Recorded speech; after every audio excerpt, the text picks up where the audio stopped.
Berapa besar potensinya jika kita ingin mengembangkannya di dalam negeri? Silahkan Pak.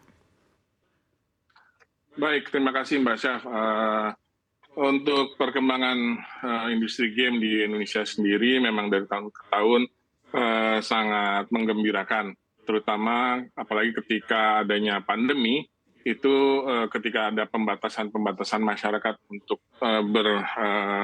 keluar rumah. Nah ini industri game sangat terbantu, malah mereka punya pengaruh positif di perekonomian Indonesia. Nah banyak juga karya-karya dari game Indonesia ini selain pasar yang besar juga sudah mendapatkan banyak penghargaan dari industri di luar negeri. Saat ini Indonesia sendiri menempati peringkat ke-16 di pasar game dunia. Nah memang dari data yang ada, benar tadi yang disampaikan oleh Mbak Syaf bahwa data di Newzoo tahun 2021, pasar Indonesia itu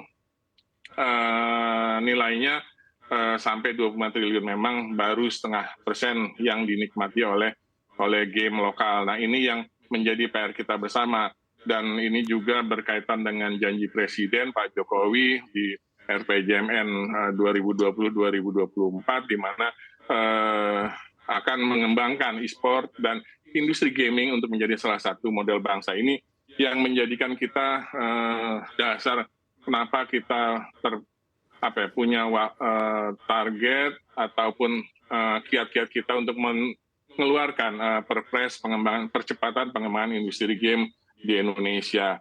Ini yang kita harus kerjakan dalam waktu dekat ini. Dan juga hal ini juga di dunia ini kan dengan perkembangan teknologi digital juga ini makin mempengaruhi perkembangan industri game di Indonesia dalam hal aksesibilitas. Sehingga tadi cuan yang ada di pasar Indonesia itu memang sebagian besar dinikmati oleh game buatan asing. Demikian Mbak Syaf. Memangnya potensi apa Pak yang kita miliki? Potensi kreativitas kah, sumber daya manusia kah, atau justru memang pemainnya yang luar biasa banyak di dalam negeri? Potensi apa yang sebenarnya kita miliki Pak? Sehingga ini menjadi hal yang menarik untuk bisa dikembangkan.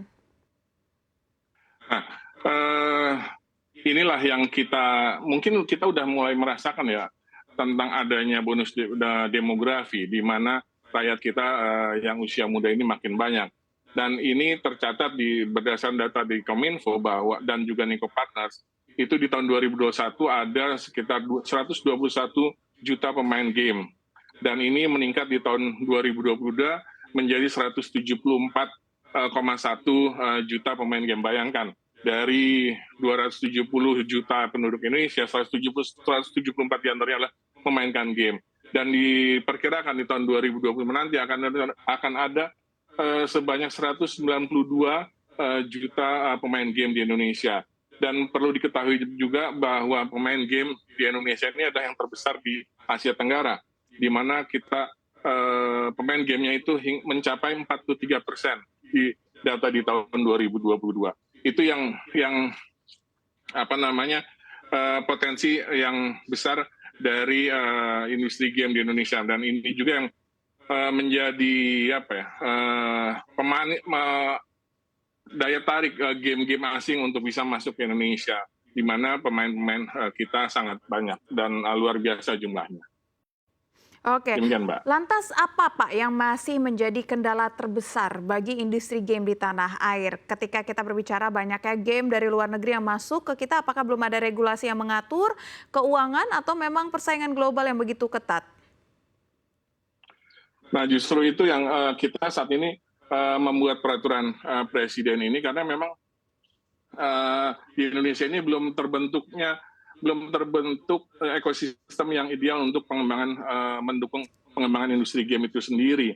Nah untuk itu dibutuhkan sebuah regulasi yang bisa mengatur, jadi akan membagi tugas semua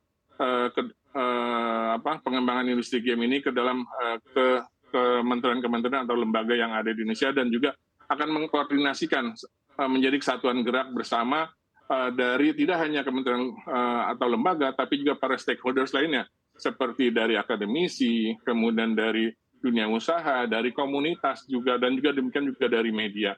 Nah ini yang kita sedang siapkan, di mana di peraturan presiden juga akan memuat kebijakan fiskal dan non fiskal dengan beberapa aspek seperti pengembangan sumber daya manusia, pembiayaan dan permodalan, promosi dan akses pasar, dan juga penyediaan infrastruktur teknologi.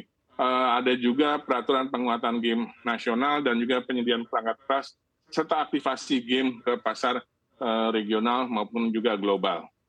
Itu yang sedang kami siap, yang ada di dalam Perpres percepatan pengembangan industri game tersebut. Iya. Mungkin ini terkesan sangat sepele, tetapi sebenarnya kalau kita berbicara tentang industri game, ini banyak orang yang juga memandang sebelah mata. Katakanlah memang yang para pemainnya ini adalah kebanyakan milenial, anak muda. Lalu para orang tua menganggap ini sebenarnya kalau dikatakan ini bisa meningkatkan perekonomian, pasti banyak juga yang tidak percaya. Nah, apa yang bisa dilakukan oleh pemerintah agar industri ini betul-betul bisa berkembang, berikut juga tidak memberikan dampak negatif kepada para pemainnya dan memberikan bukti yang konkret, begitu Pak? Silahkan Pak Iman. Ya, jadi yang dilakukan pemerintah ini berdasarkan rancangan Perpres game tersebut, kita berusaha meningkatkan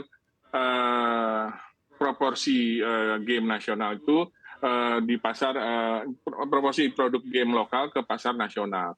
Nah ini kita lakukan mempersiapkan regulasinya itu juga dengan misalkan menyiapkan BLU atau pembiayaannya. Kita siapkan akses pembiayaan dan juga untuk menarik pengembangannya. Nah ini yang kita lakukan adalah aktivasi, melakukan berbagai kegiatan-kegiatan. Kalau di kami adalah melakukan kegiatan seperti kompetisi ataupun pelatihan-pelatihan kepada developer game. Ini menarik, Mbak. Dalam upaya penciptaan produk-produk game ini kita harus bisa menyasar, memetakan segmen-segmen yang ada. Karena kalau untuk yang lebih mudah dibuat dan dijual, mendapatkan masukan itu adalah game mobile game. Tapi kalau dan mobile game ini tidak perlu investasi besar. Tapi kalau yang butuh investasi besar seperti multiplayer game, nah itu memang ada persiapan sendiri lagi. Nah di kami punya tugas untuk bagaimana kita melakukan aktivasi untuk menyelenggarakan kompetisi-kompetisi, dan ini sudah kita laksanakan beberapa waktu yang lalu.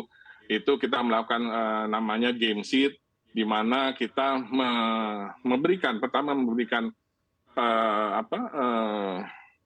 sosialisasi tentang pentingnya penciptaan game-game produk lokal. Kemudian dari situ juga kita lakukan coaching atau inkubasi sehingga para developer ini mampu memahami industri game di Indonesia seperti apa. Misalkan how to survive, bagaimana para game developer yang sudah berhasil itu mengalami jatuh bangunnya dalam pengembangan industri game, dan juga bagaimana industri game yang bisa diterima oleh industri game ataupun publik. Nah itu kita ajari. Dari situ kita mengundang mereka untuk bisa mengikuti kompetisi yang kami lakukan, dan kemarin sudah terpilih tiga terbaik dari game seed yang kita lakukan. Selain itu juga kita mengundang asosiasi-asosiasi untuk bisa melakukan kompetisi juga yang bisa menyentuh ke daerah-daerah pedalaman, jadi tidak hanya di kota-kota besar. Ini menarik karena memang kemampuan masyarakat Indonesia, terutama anak muda ini, punya kemampuan yang luar biasa dalam penciptaan game-game baru. Dan ini harus kita lihat itu sebagai potensi yang harus juga kita arahkan menjadi hal-hal yang positif. Gitu Mbak Saf.